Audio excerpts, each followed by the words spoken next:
So ladies and gentlemen, the long-awaited version 9 is here. I know we're a little bit late to the party. We've been doing a little bit of traveling, but version 9 is here. I think a lot of people have seen a lot of the release notes. If not, I can do another video on that. Just let me know. Otherwise, I'm just going to give my first impressions. Obviously, the first thing that comes to mind is the blind spot warning. Obviously, we did a video on different ways that Tesla could fix the blind spot warning. In addition to other people already complaining about it. I'm sure we're not the only ones responsible for it, but glad to see that Tesla is listening and implemented some solution for blind spot warning on the screen. Probably would have stuck with one of the suggestions in the video or in the comments where we have that sort of visual warning, but also an audible warning as well.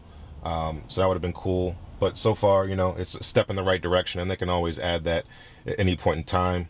The mobile app updates are also good. You see, I did a video earlier this year about the top features that Tesla should include in their mobile app, and sending directions to your car was obviously one of them. I'm glad they implemented that.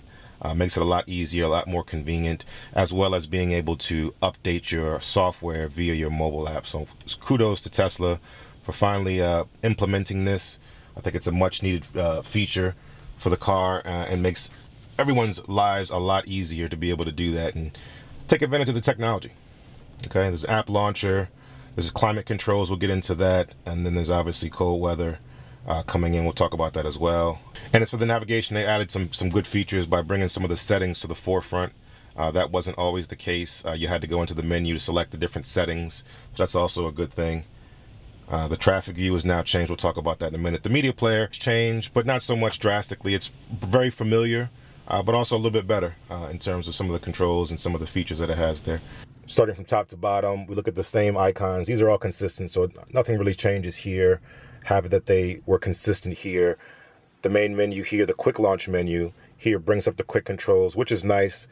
Grouping a lot of UI elements into one place, no longer having the controls and then the settings left and right. They've consolidated those all into one tab, which is great. And then also having all the other features consolidated into their respective tabs, also a good thing. Less clicks to get to those particular menu items, so that's always good. But looking at this view, one of the things that I'm missing here is I'm missing that front-facing view of the car that gives me the indication the different lights are on. So sure, I can change the lights, but I have no visual indication or visual cue that the lights are actually on, or if they're malfunctioning, so on and so forth. So I would love if they would bring that back, maybe move this down a bit and put it there. This is the view of the Model X. The Model S has the bird's eye view of the car with respect to the sunroof and things of that nature. But this is the view for the Model X since there is no sunroof. The quick controls are just the doors, which is great. Also, the display brightness is here as well. Suspension, nothing's changed here. They kept the high fidelity view here. Lights, again, I don't have that visual. I want that high fidelity visual that we had before that allowed you to be able to see if the lights are on, see if your hazards are on. Right now, the only indicator that I have is the instrument cluster up here.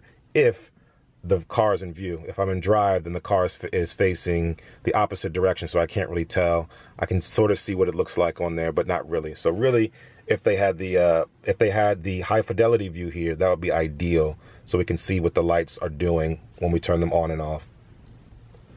Driving tab, nothing's different. Again, just consolidating the interface, so that's good.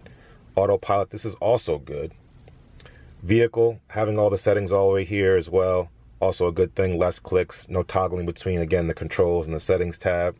Display, everything is here. Now I can toggle in between energy and distance quicker than I could before. Sometimes I like to check and see what my battery is doing in terms of degradation. Turning this between energy and distance helps me to see how many miles I actually have and how much I've lost over time. So being able to get here quickly is also good. Navigation is pretty much the same, having the same options, and they've also added this to the trip planner in terms of the UI of the map as well. That's also a good thing. Okay, this is good. Nothing really different here, and then trips, again, nothing really changed here. So overall, I like the consolidation of the UI, consolidation of the code.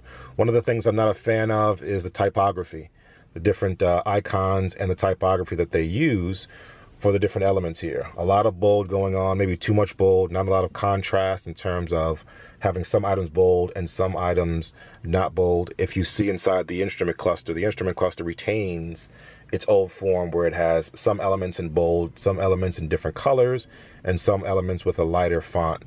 That's a benefit to have that level of contrast. So it really focuses and keys on specific things that of interest. The map itself has nothing really changed. I see that Tesla's already going towards a more monochrome palette here in terms of the colors on the screen. That seems to be a problem for them. This park that I'm in right now used to be colored green. Now it's only gray. And again, that's representative of a map update, not necessarily version 9. But what they've done in version 9 is they've actually taken away the green lines that show the flow of traffic for major roads at a certain zoom level, and then for individual roads as you zoom down. Okay, so one of the things that you show now is just showing the problem areas, just showing the red and the yellows. If I can zoom in just a bit, you can see that the line is very thin. Lines are very thin here. I would love for those lines to be a little bit thicker, especially since you're not trying to share real estate between yellow, red, and green anymore. Would love for those lines to be a little bit thicker, just to really indicate where the traffic or problem areas lie. That's my only problem with the map. Everything else is the same. They've changed the icon set, of course, to match the Model 3. Again, I'm not a fan of those. I like the sharper, crisper icons, especially the arrows here, which are more rounded now versus the more sharp and crisp icons of version 8. Definitely prefer those better. But, you know, maybe they can update that later if enough users give feedback.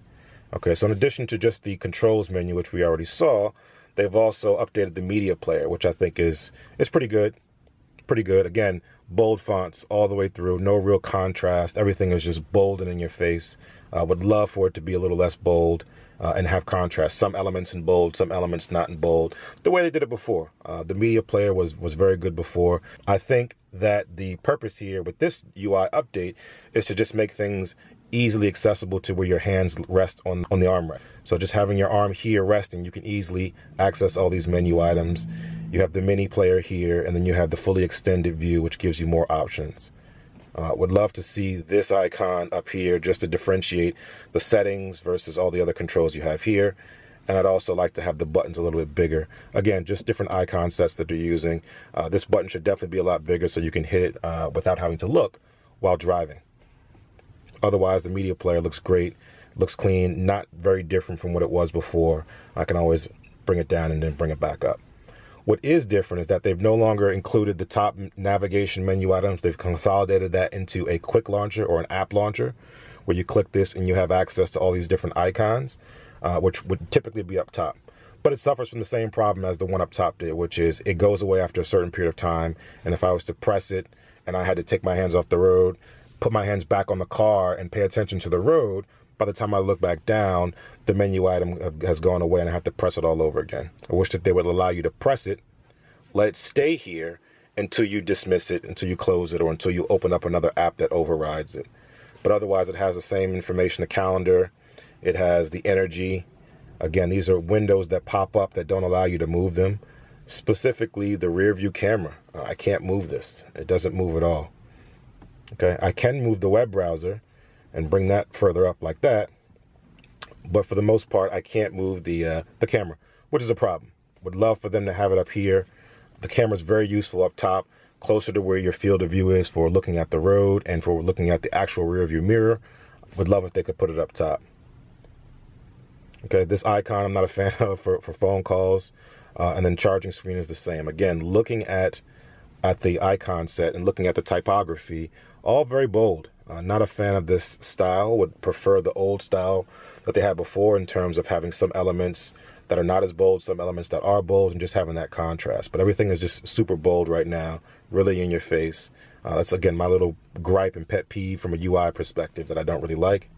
Otherwise, I think it's really good. I think the performance of this update is very good in terms of the screen being responsive, the menu items coming in and out, being able to open multiple things at once and not suffering for performance.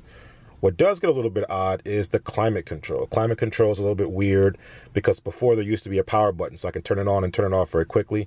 Now I can turn it on by pressing this button, but I can't turn it off very quickly, especially if it's out of the way, because now if I click this, it just opens it up again, and then I have to press again. So an extra click just to turn climate control off. I don't really like that.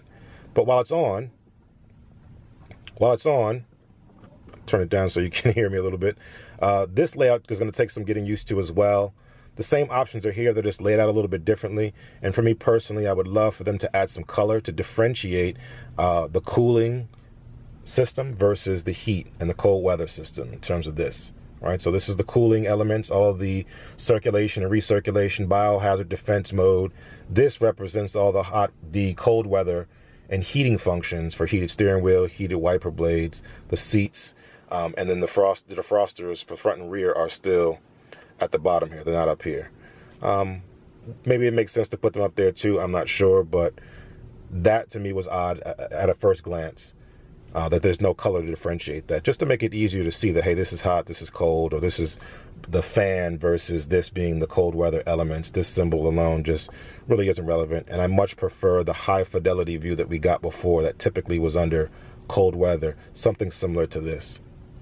Okay, other than that, it's not bad, not terrible, just takes some getting used to, but definitely I think they nailed it the first time. I think they're just trying to consolidate the UI between the Model 3 and the Model S and X, and that's where we got this interface from. Okay, also, took me a while to figure it out, but to figure out when you unsync the temperature, that's where you get the dual climate controls, which is kind of cool of an animation to see.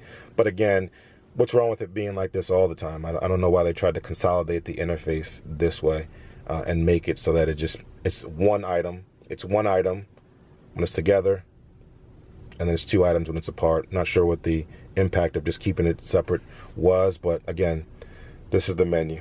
This is the interface. And again, just overall, the interface for version 9 is pretty cool. I'm okay with the touchscreen. I'm okay with that. Where I have an issue is with the actual instrument cluster, and that leads into Autopilot, which again, I'll do that in another video and talk more specifically about my gripes and complaints about that and issues with that, but also the good things about it as well.